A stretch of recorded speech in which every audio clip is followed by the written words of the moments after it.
नमस्कार, स्वागत है आपका। मैं हूं आपके साथ सपना दीपक मदेशिया। बुलेटिन का आगाज करेंगे। रुड़की के मोहनपुरा गांव में राष्ट्रीय पोषण मिशन के तहत गर्भवती महिलाओं की गोद भराई कर मुख्यमंत्री महालक्ष्मी किट वितरण की गई। साथ ही उच्च कार्य करने वाली आंगनबाड़ी कार्यकर्तियों को प्रमाण पत्र और शील्ड देकर भी सम्मानित किया गया। इस मौके पर डीपीओ सुलेखा सहगल, नारसन ब्लॉक प्रमुख कोमल देवी और नारसन ब्लॉक के सीडीपीओ सोनू कुमार मौजूद रहे। इस दौरान आंगनबाड़ी कार्यकर्तियों ने नाटक मंचन के माध्यम से बालिकाओं को शिक्षित करने की बात पर जोर दिया। तो गर्भवती महिलाओं को देखिए उपहार बांटे गए हैं। वहीं राष्ट्रीय पोषण मिशन के तहत कार्य किया जा रहा है। मुख्यमंत्री महालक्ष्मी किट का वितरण किया गया है। तस्वीरें आपको दिखा रहे हैं रुड़की से, जहां पर गर्भवती महिलाओं को देखिए उपहार दिया जा रहा है। और ये एक पहल गर्भवती महिलाओं के लिए, जहां पर हर माह पोषण के तहत जो गर्भवती महिलाएं हैं उन्हें जो है सब्सिडी दी जाती है, उन्हें तरह तरह की सुविधाएं दी जाती है। और इस बीच ये तस्वीरें रुड़की से दिखा रहे हैं, जहां राष्ट्रीय पोषण मिशन के तहत ये एक पहल किया जा रहा है, जहां तमाम गर्भवती महिलाओं को एक पोषण किट वितरित की जा रही है, जिससे कि उन्हें आने वाले स्वास्थ्य के लिए भी उनके लिए सही हो।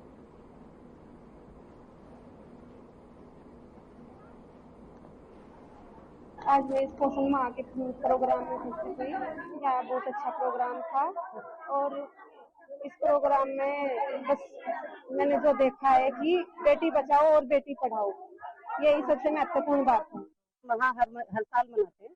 तो पोषण माह हमारा एक सितंबर से 30 सितंबर तक हमने मनाया। उसी पोषण माह का समापन हम लोगों ने किया है।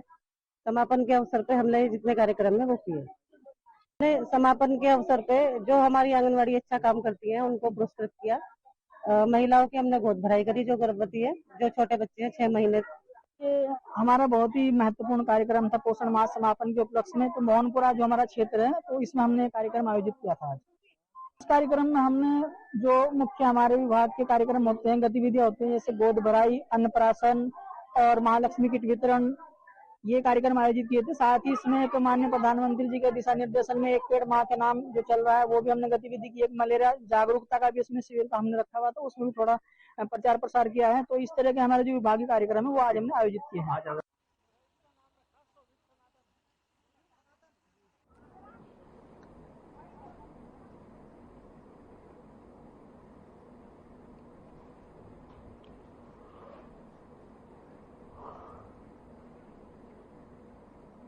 एसी चलने लगा क्या सर?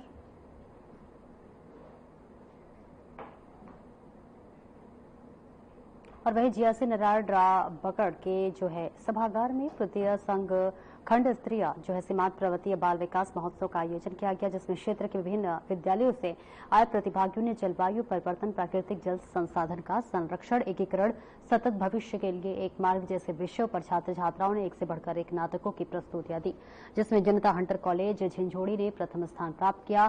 खंड स्तरीय विज्ञान महोत्सव का खंड शिक्षा अधिकारी अनिनाथ ने मां सरस्वती के चित्र पर माल्यार्पण कर एवं दीप प्रज्वलित का शुभारंभ किया गया।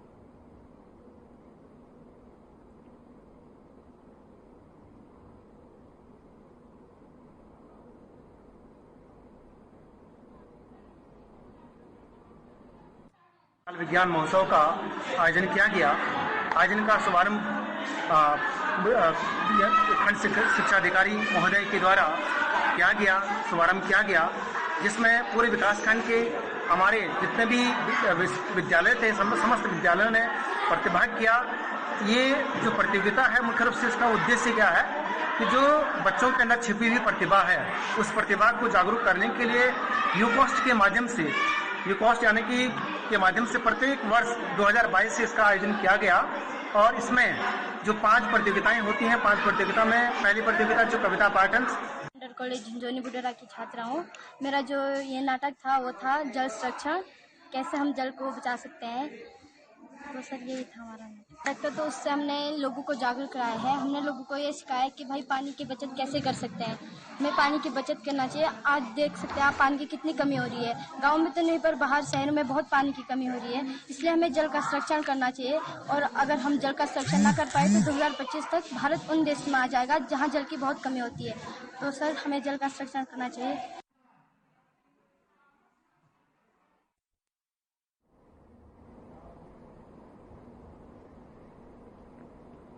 और रुड़की में बदमाशों ने एक युवक पर चाकू से हमला कर दिया था, जिसके इलाज के दौरान मौत हो गई। युवक की मौत की जानकारी मिलने पर गुस्साए ग्रामीणों ने कोतवाली का घेराव कर दिया और पुलिस पर हत्या के आरोपियों को बचाने का आरोप लगाया।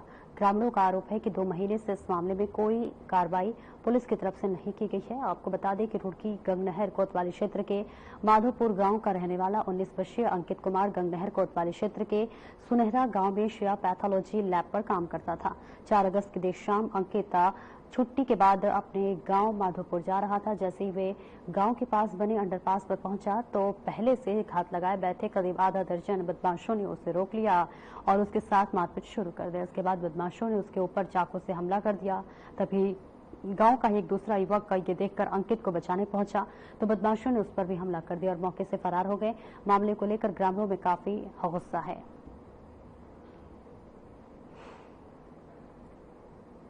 तो देखिए रुड़की से तस्वीरें दिखा रहे हैं जहां पर युवक पर चाकू से हमला किया गया है, जहां इलाज के दौरान उस युवक की मौत हो गई है। इसके बाद से बताते चले कि ये वारदात होने के बाद जो ग्रामीण थे वो उनमें रोष दिखता नजर आ रहा है। फिलहाल ये तस्वीरें आपको दिखा रहे हैं जहां पर युवक के हत्या के बाद से लोग प्रदर्शन करते हुए नजर आ रहे हैं।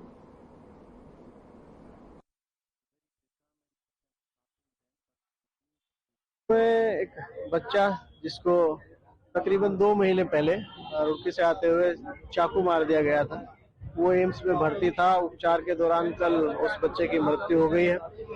तो आज परिवारजन, ठोस कार्रवाई नहीं हुई। और बीते गुरुवार को सिडकुल स्थित एकम्स कंपनी के बाहर हुई फायरिंग मामले में पुलिस ने फरार आरोपियों को गिरफ्तार कर लिया है।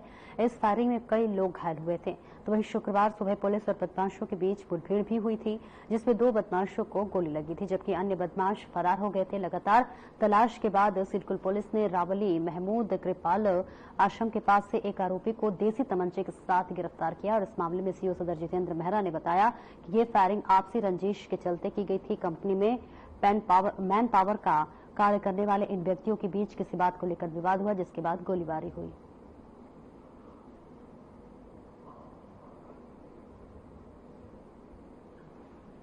गत सप्ताह में कुछ लोगों द्वारा एकम्स प्लांट के बाहर फायरिंग की गई थी।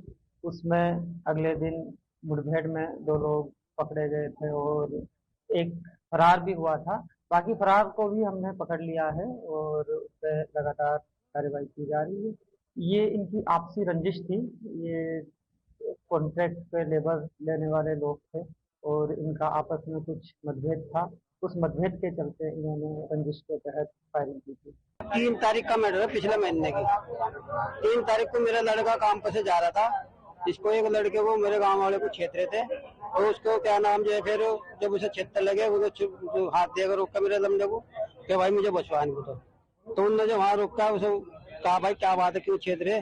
तो फिर इसके साथ में जो है उन्होंने हाथापाई करके इस मेरे वाले लड़के को फेल दिया। और कल प्रयाग नगर पालिका के आपदा प्रभावित क्षेत्र का जिलाधिकारी संदीप तिवारी ने स्थलीय निरीक्षण किया। इस दौरान आपदा प्रभावित लोगों ने डीएम को आप बीती सुनाई। आपदा पीड़ित ने कहा कि हमें भवनों का मुआवजा दिया जाना चाहिए और इस दौरान जिलाधिकारी ने आपदा पीड़ितों की बात सुनने के बाद कहा कि रिपोर्ट शासन को भेज दी जाएगी।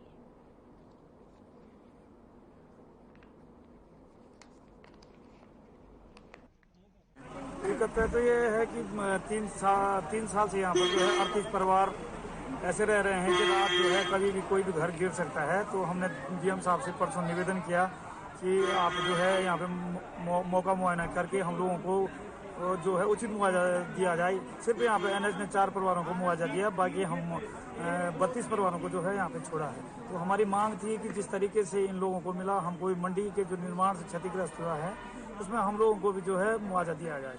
क्या आश्वासन डीएम साहब द्वारा मिला? डीएम साहब ने आश्वासन तो जो है अभी कुछ दिया नहीं, लेकिन हम ये चाह रहे हैं कि हमको जोशमेट की तर्ज पे जो है मुआवजा दिया जाए। जो नगर का निरीक्षण किया गया मेरे द्वारा और यहाँ जो लोगों ने शिकायतें बताई कि एनएच के काम से जो नुकसान हुआ है, जो यहाँ के लोगों का मानना है, तो उसका एक सर्वेक्षण किया गया मेरे द्वारा। और यहाँ काफ़ी जो है स्थिति खराब देखने को मिली कुछ मकानों की। और मेरे से पूर्व भी जो जिलाधिकारी रहे वो भी यहाँ का निरीक्षण कर चुके हैं और सेक्रेटरी सर का भी निरीक्षण हुआ है और उसके तहत एक ट्रीटमेंट का DPR 41 करोड़ का इरिगेशन डिपार्टमेंट ने बनाया भी है, लेकिन यहाँ स्थानीय लोगों की मांग है कि उनके मकान खराब हो गए हैं, उनका या तो मुआवजा दिया जाए या ट्रीटमेंट किया जाए। ये नेचुरल रूप से ऊपर से सिंकिंग हो रहा है, जिसके कारण ये डैमेज है। वो चीज़ एक अलग है कि लोगों की मांग हो रही है और लोगों की मांग पे कोई रिएक्शन हो गई है, एक्शन हो गई, that is different. But road जब बनी ही नहीं है तो रोड की तरफ से डिस्टर्बेंस होगा। 4 परिवारों को मुआवजा तो जो अब जो LAP भी जो बनती है मुआवजे की, जब रोड चौड़ीकरण के लिए वो LAP है तो उसका तो मुआवजा बना, 3D हुआ। अब ये तो राजस्व विभाग का काम है, हमारा NHI नहीं करती डिस्ट्रीब्यूशन, ये राजस्व विभाग करता है और राजस्व विभाग का ही सारा काम है। हम तो केवल टोटल पैसा सभी सैंक्शन होता है वो जमा कर देते हैं काला के खाते में और वो डिस्ट्रीब्यूट करते हैं।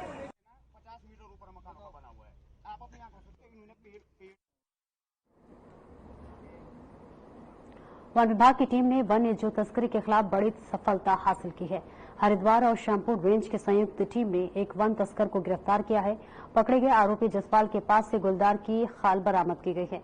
आपको बता दें कि वन विभाग को मुखबिर से सूचना मिली थी कि जिसके आधार पर चंडी घाट क्षेत्र में ये कार्रवाई की गई है। फिलहाल पकड़े गए आरोपी जसपाल के खिलाफ वन्य जीव संरक्षण अधिनियम के तहत मामला दर्ज कर जेल भेज दिया गया है।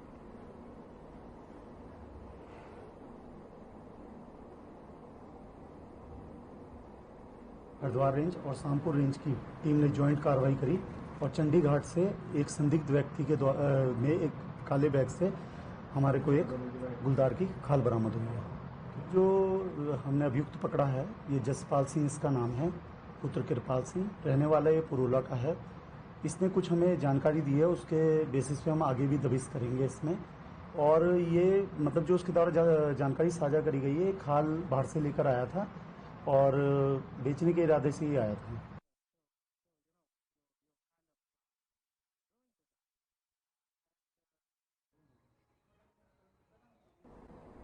और वही हरिद्वार के श्यामपुर के सज्जनपुर पीली गांव के पास जंगली हाथी की मौत से हड़कंप मच गया। आपको बता दें कि हाथी खेत में गुजर रही हाईटेंशन लाइन की चपेट में आ गया था, जिसके चलते उसकी दर्दनाक मौत हो गई।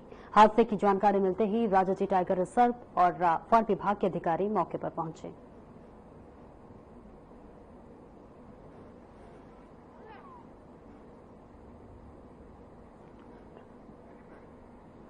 तस्वीरें आपको दिखा रहे हैं जहां पर ये पूरा मामला श्यामपुर इलाके की बता रहे, जहां पर एक दर्दनाक घटना घटी है।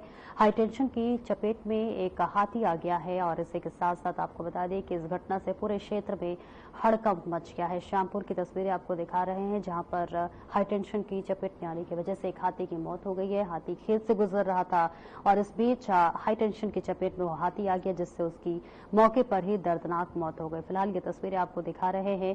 जैसे ही ये तस्वीर सामने और जैसे ये घटना घटी वैसे ही ग्रामीणों में और क्षेत्रवासियों में हड़कंप मच गया। मौके पर वन विभाग की टीम भी आई और इस बीच ये देखिए तस्वीरें आपको दिखा रहे हैं जहां खेत से गुजर रहा है एक हाथी अचानक से हाईटेंशन लाइन की चपेट में आ गया, जिससे उसकी मौके पर ही मौत हो गई।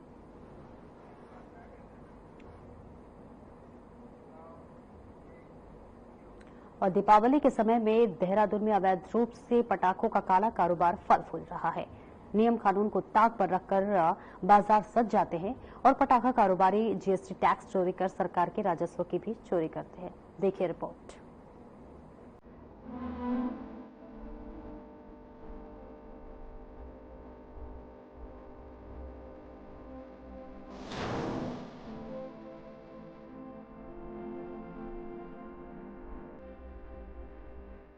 राजधानी देहरादून में दीपावली के आते ही पटाखों का व्यापार तेज हो जाता है।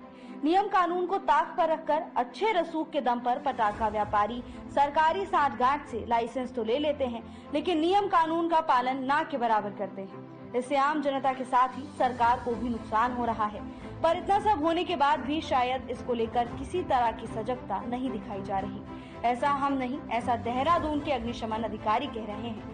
इस पूरे विवाद को लेकर सुनिए अग्निशमन अधिकारी क्या कुछ कह रहे हैं। नहीं, इनके पास मानक बिल्कुल नहीं थे और ये अवैध रूप से रखा गया था, तो इसमें SSP साहब ने इसकी तरफ से जो है FIR करने के निर्देश जारी कर दिए गए। क्या कुछ जांच की गई है, अधिकारी गए थे, किस तरीके से क्या कुछ निकल के सामने आया?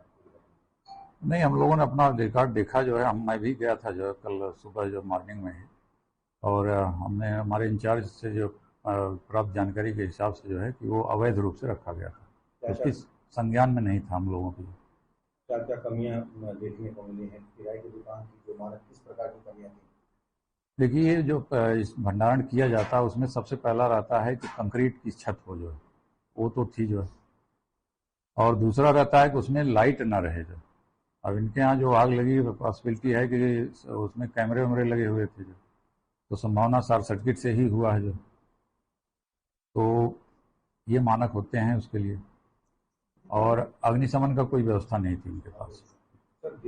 ये हम लोगों के हेडक्वार्टर से निर्देश आ चुका है, हमारी तरफ से भी जारी हो चुका है, और एसएसपी साहब ने भी अपने सदस्य थानाध्यक्षों को बोल दिया है कि जो लाइसेंसी हैं उनको देख लिया जाए, उनको चेक कर लिया जाए, जो भी सुरक्षा में कमियां हो उसको पूर्ण करा ली जाए, और जिनके पास जो है लाइसेंस ना हो जो है उनको सीज कर दिया जाए। देहरादून के जिलाधिकारी इस मसले को बहुत ही गंभीर मान रहे हैं।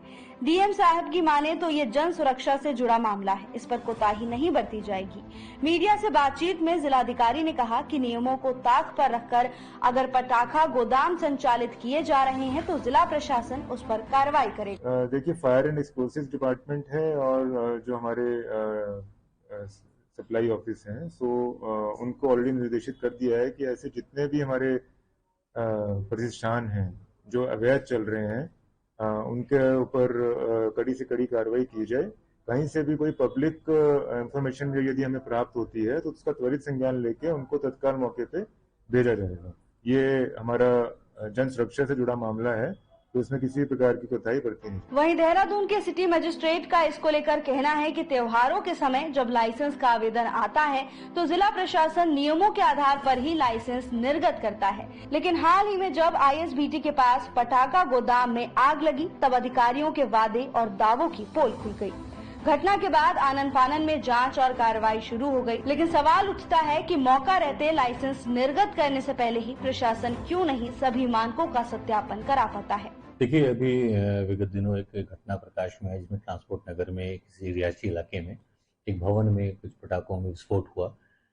इन घटनाओं पर अंकुश लगाई जा सके और रोकथाम की जा सके, तो इसलिए हमें जो भी हमारे समस्त सीओ साहब हैं और हमारे जो मुख्य अग्निशम अधिकारी हैं उनको पत्र के माध्यम से ऐसे समस्त क्षेत्रों का सत्यापन करने के लिए भी निर्देशित किया है, और साथ में ये भी आख्या मांगी है कि जितने भी गोदाम ऐसे हैं इनको पूर्व से लाइसेंस स्वीकृत है अथवा नहीं है, और यदि मानकों को पूरा नहीं करते हैं तो उनको वहां से विस्थापित भी किया जाए, और जिन क्षेत्रों में ऐसे गोदाम जो अवैध रूप से भंडारण किए हुए उनके विरुद्ध विधि विरुद्ध कार्रवाई भी की जाए। इसमें व्यापार मंडल और जो हमारे स्थानीय व्यवसायी हैं उनके साथ एक बैठकर वार्ता भी की जाएगी, और ऐसे स्थान विशेष को चयन भी किया जाएगा जो भीड़ भाड़ इलाकों में ना हो। ऐसी जगहों पे पटाखा की दुकानें लगाई जाएं जहां पे किसी प्रकार की ऐसी घटना कारित होने की दशा में वहां पे अग्निशमन की वाहन पहुंच सके और जो रिहायशी इलाकों से दूर हों, ताकि कभी ऐसी कोई अप्रिय घटना से हम बच सकें। अब जब बात उठी है तो दूर तलक भी जाएगी। त्योहारों में पटाखे वाले जो अस्थायी लाइसेंस लेते हैं और महज कुछ दिनों में पटाखों के गोदामों से लाखों करोड़ों के माल बेचते हैं, उनके पास ना तो माल के आय व्यय का कोई ब्यौरा होता है और ना ही किसी तरह का कोई बिल। पटाखा व्यापारी के कारोबार से सरकार को कितने की राजस्व की प्राप्ति हुई, उन सब का भी कोई हिसाब किताब नहीं रहता। आम जनता जब इन व्यापारियों से पटाखा खरीदती है तो इनको बिल के नाम पर हाथ से लिखी पर्ची ही थमा दी जाती है। तो क्या इन पटाखा कारोबारियों के करोड़ों के कारोबार से सरकार के खजाने की चोरी रोकने के कोई उपाय राज्य कर विभाग के पास नहीं है? देखिए, इसमें दो चीजें हैं। जो पटाखा व्यापारी है या किसी और चीज का भी व्यापारी है, जो जीएसटी में टैक्सेबल गुड्स होते हैं या सर्विसेज होती है, हमारे राज्य में वो लिमिट है 20 लाख की। और चूंकि ये जो पटाखे व्यापारी जो आशा रोड़ी के पास हैं, ये काफी अच्छी मात्रा में पटाखा रखते हैं, तो ये 20 लाख से ऊपर रखते हैं निश्चित तौर पे, और ये जीएसटी में रजिस्टर्ड होने चाहिए। तो अभी हमने अपने अधिकारी को निर्देशित भी किया है कि वहाँ जाके पहले तो उनका जीएसटी रजिस्ट्रेशन चेक कर ले। और जैसे आप बता रहे हैं कि एक पटाखे व्यापारी की आग लगी और उसके मानकों में बहुत सारी कमी पाई गई अग्निशमन के डिपार्टमेंट के द्वारा या बाकी डिपार्टमेंट्स के द्वारा, वो तो अपने लेवल पर कार्रवाई करेंगे, पर जीएसटी विभाग भी इस पर कार्रवाई करने जा रहा है। और जीएसटी विभाग में एक क्लॉज होता है सेक्शन 17(5)H, जहाँ पर गुड्स लॉस्ट और डिस्ट्रॉयड जो होते हैं, तो जो पीछे से इनका ITC आ रहा है इनपुट टैक्स क्रेडिट, वो हम इनका रिवर्सल कराएंगे। और एक इनका आकलन करेंगे कि इनके यहाँ गुड्स कितने थे और उस सारे गुड्स पे वो सारा हम IT से रिवर्सल होगा। देखा भी जाता है कि कई बार इसको लेकर भी हमने जो है अपने अधिकारी को निर्देशित किया है कि भाई वो आप, क्योंकि ये जो व्यापार है ये लगभग 1 से 2 महीने का व्यापार रहता है, तो हमने अपने अधिकारी को ये निर्देशित किया कि भाई आप अपने फील्ड में जाएं और सबका सर्वे कर लें एक बार कि भाई वो लोग रजिस्टर्ड हैं और रजिस्टर्ड होने के बाद गुड्स अपने उतने रख रहे हैं या नहीं रख रहे हैं या उससे ज़्यादा रख रहे हैं, और अगर ज्यादा या कम है तो जो भी कानूनी कार्रवाई है उस पर एक्शन लीजिए। वादे भी होंगे, दावे भी होंगे, लेकिन इन पटाखा कारोबारियों के नाक में नकेल जिला प्रशासन कब तक डाल पाएगा और इन कारोबारियों के करोड़ों रुपए के व्यापार से राज्य सरकार को कितना राजस्व मिलेगा, ये बड़ा सवाल अभी भी बना हुआ है। Bureau report.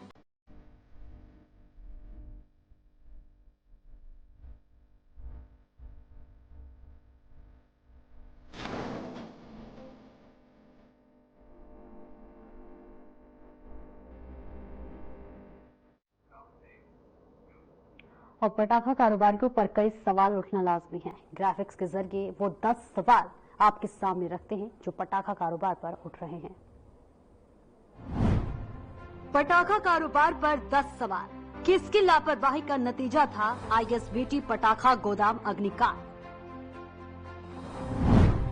क्या मानकों की अनदेखी कर दिया जाता है पटाखा गोदाम भंडारण लाइसेंस?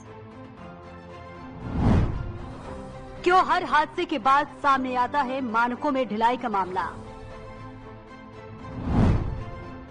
क्यों समय समय पर नहीं चलाया जाता चेकिंग अभियान? किसकी शह लापरवाही से संचालित होते हैं अवैध पटाखा गोदाम?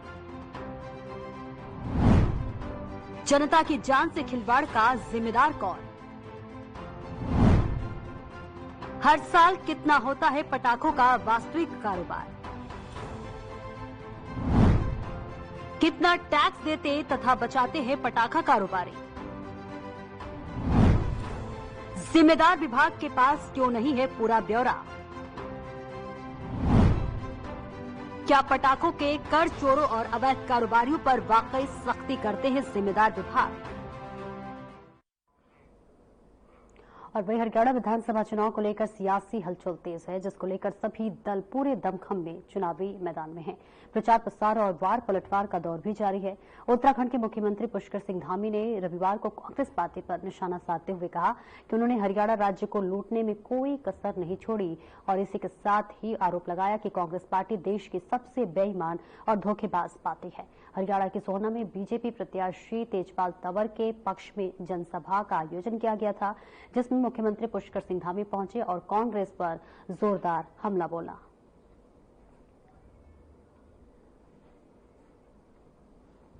से पहले ट्रांसफर पोस्टिंग एक इंडस्ट्री के रूप में यहाँ पनप गया था। कांग्रेस को जनता की समस्याओं से कोई सरोकार नहीं था भाइयों बहनों। और भाइयों बहनों, मैं आप सबसे कह सकता हूं कि देश की सबसे बेईमान और धोखेबाज कोई पार्टी है तो वो पार्टी कांग्रेस पार्टी है। भ्रष्टाचार की जंगी, भ्रष्टाचार इस देश के अंदर किसी ने शुरू किया तो कांग्रेस पार्टी ने शुरू किया।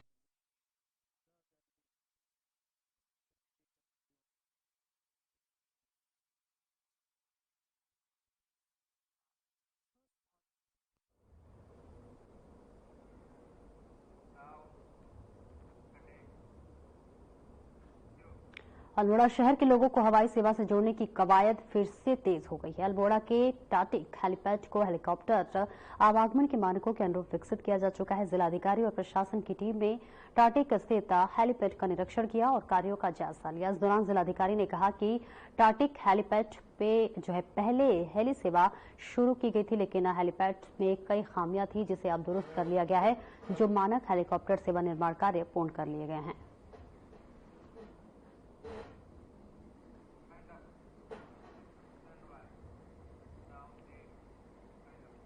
फिलहाल इस बुलेटिन में इतना ही। दीजिए इजाजत। नमस्कार।